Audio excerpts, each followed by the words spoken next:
Maintenant, on va essayer de parler en français dès le début pour vous communiquer réellement notre cause et notre réalité, dans la réalité de notre grève. Nous mettons au courant l'opinion nationale et toutes les autorités du pays sur notre cause qu'on considère jusqu'à présent une cause juste et fiable. Il est bien normal et il est bien vrai que nous, ici, à Nouadhibou, nous n'avons pas commencé la grève partant du principe on respectait les règles législatives et les règles du règlement du travail international. Il s'est avéré qu'on a donné le temps suffisant pour réellement répondre à ces causes justes et réelles. On a demandé à la société que notre cause la plus essentielle, c'est de retourner nos amis à Zouarat qui sont licenciés arbitrairement ou abusivement. Maintenant, notre cause commence à prendre de l'ampleur, commence à toucher la réalité du pays, commence à nous toucher nous-mêmes, et c'est vraiment décevant dans cette situation qu'on continue la grève qu'on ne veut pas du tout. Mais est-ce qu'on a trouvé des gens qui répondent réellement à notre appel et notre cause et qui peuvent juger, discuter avec nous la solution de ce problème? Jusqu'à preuve du contraire, nous ne l'avons pas trouvé encore. Malheureusement, pour chacun de nous, il a sa raison, il garde sa raison pour lui. Nous demandons au président de la République, M. Mohamed Abdel Aziz, d'être plus ou moins un peu logique dans ce qu'il voit et ce qu'il entend. Jusqu'à preuve du contraire, on dit qu'il n'est pas au courant du problème, on accepte qu'il n'est pas au courant du problème. Mais dès maintenant que ces genres d'informations veulent circuler pour notre cause, nous demandons à ce que Mohamed Abdel Aziz soit conscient de la situation aujourd'hui qui touche la CNIL d'une manière très critique. Elle est en train de dégrader son matériel. Elle est en train de dégrader son nom à l'étranger. Elle est en train de dégrader le nom de notre société dans l'esprit de tout citoyen mauritanien.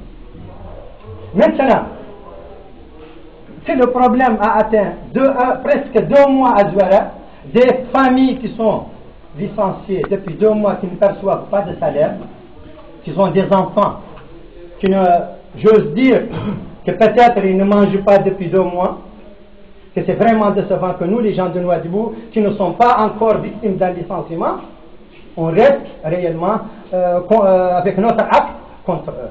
Et on a déclaré cette grève pour leur cause.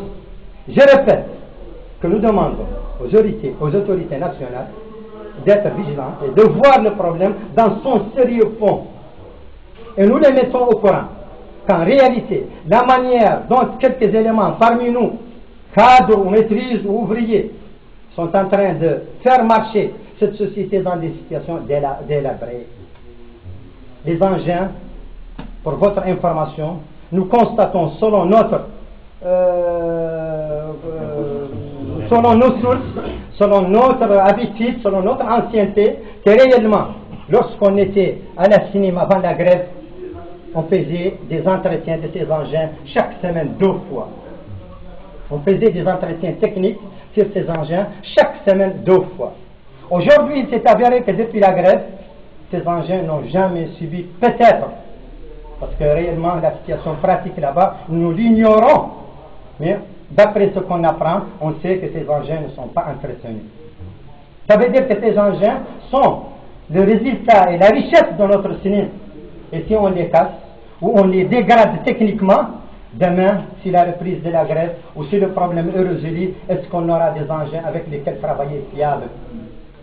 Ça reste un point d'interrogation. Maintenant, nous demandons, par ce biais d'information, de dire à nos frères musulmans et à nos frères citoyens mauritaniens qui s'assiedent à la télévision et qui donnent des faux renseignements et des fausses images de la situation, de respecter et de dire la vérité devant Allah. Nous qui sommes grévistes, nous qui sommes assis ici présents, nous ne voulons pas réellement la détruction de la CNIL. Nous ne voulons pas la chute de notre pays. Nous voulons plutôt l'élever, lui donner de la valeur.